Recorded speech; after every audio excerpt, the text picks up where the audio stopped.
On this week's GTA 5 o'clock, Rockstar is a no-show at Gamescom. Could the game be slipping to 2015? And were we supposed to have horses in GTA 5? Find out in this week's GTA 5 o'clock.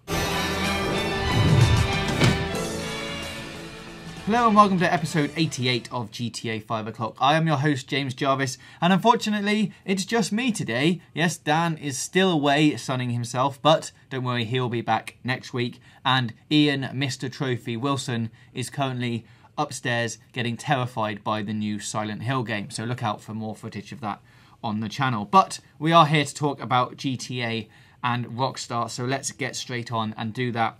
And yes, Microsoft and Sony both had their press conferences yesterday, and GTA 5 was nowhere to be seen. We did get a glimpse of it during Sony's sizzle reel at the very beginning of their conference when we saw Trevor standing up on the side of the mountain from the next-gen trailer, but apart from that, that was it.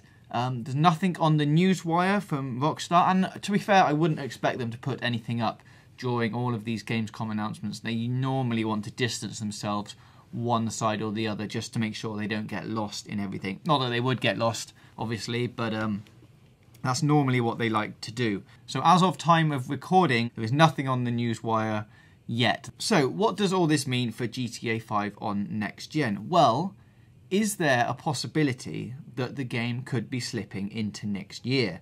If we take a look at the dates of when GTA 5 o'clock went to see the game before it was released, the first clue we got was the release date, which came on January 31st, which was a full 8 months before the game came out.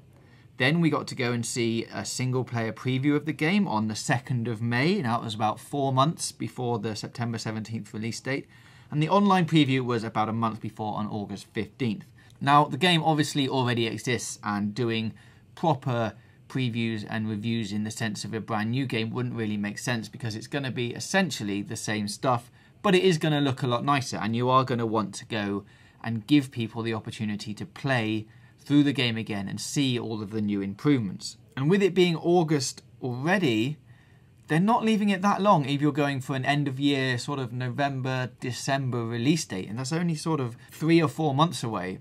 So I would think that soon, very soon, you'd get news of that there are previews coming and things like that, because if it's going to be this year, you want to build the hype up a good few months before the game comes out, and there isn't much of the year left. So let us know what you think in the comments below. Could it be slipping to 2015? It's looking like if the previews don't happen really soon, then there is a possibility that we might not be seeing GTA 5 on new gen, that's Xbox One, PS4 and PC, until possibly early next year. But let us know what you think in the comments below, and we will discuss that in more detail when Dan is back next week. A couple more things to point out before we go. This is going to be a much shorter episode because, well, I'm on my own and we didn't get the kind of news that we were hoping for this week, but it's not to say it might not come next week. There is a lot of talk about cut content at the moment. A lot of people are reporting on a page called the Cutting Room Floor, which has got a lot of cut things from GTA 5. Now, we've discussed a lot of these before in the previous shows. So we've got things like police radio stuff, hints about cops and crooks mode. There is a couple of new bits of audio on that site. There'll be a link in the description below. Relating to horses, you get things like police scanner announcer saying, on a dark coloured horse, on a light coloured horse, riding a white horse, on a white horse, and so on and so on. So it does seem that these lines were recorded for the game.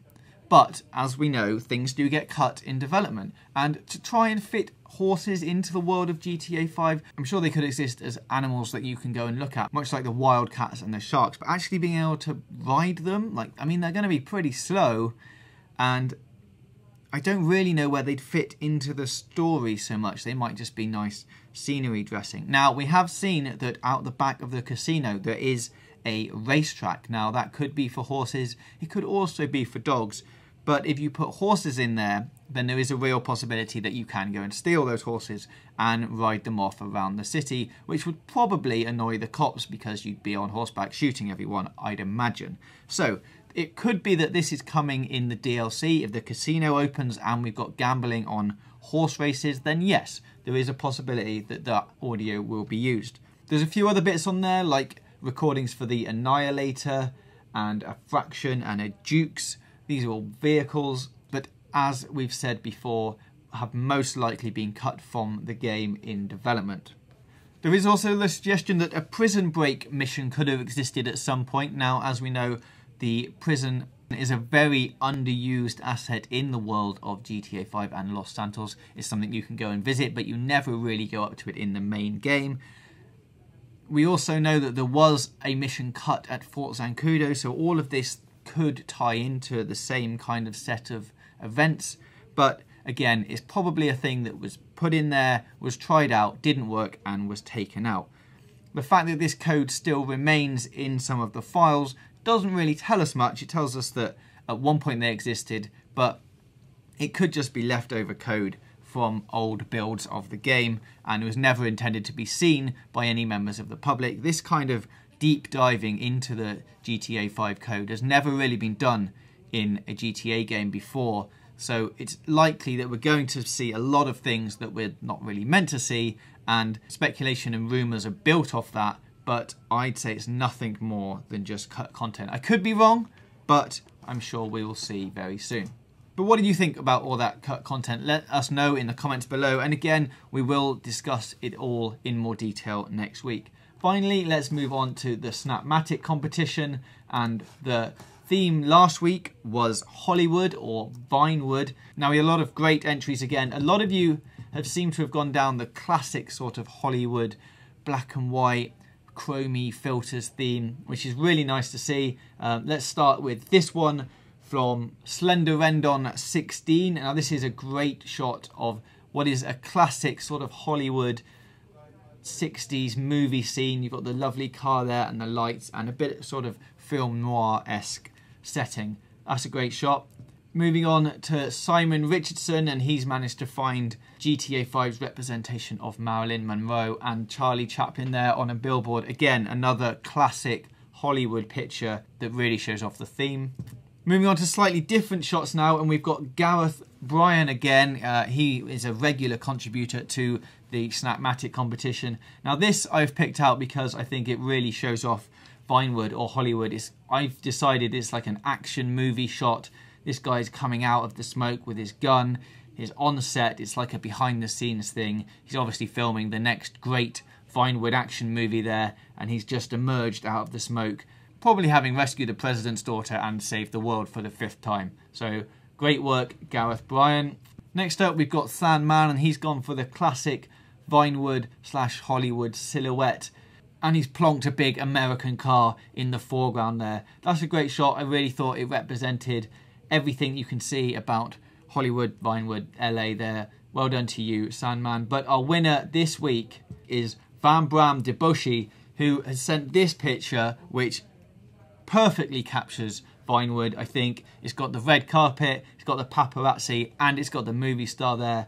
This movie star obviously walking into her new film premiere, being snapped by the paparazzi on her way in and giving them a lovely little wave. So well done to you, Bram Van Deboshi. Great shot and a true representation of Vinewood/Hollywood there. Thank you to all your entries this week. If you didn't get picked this week, then please enter the competition for next week.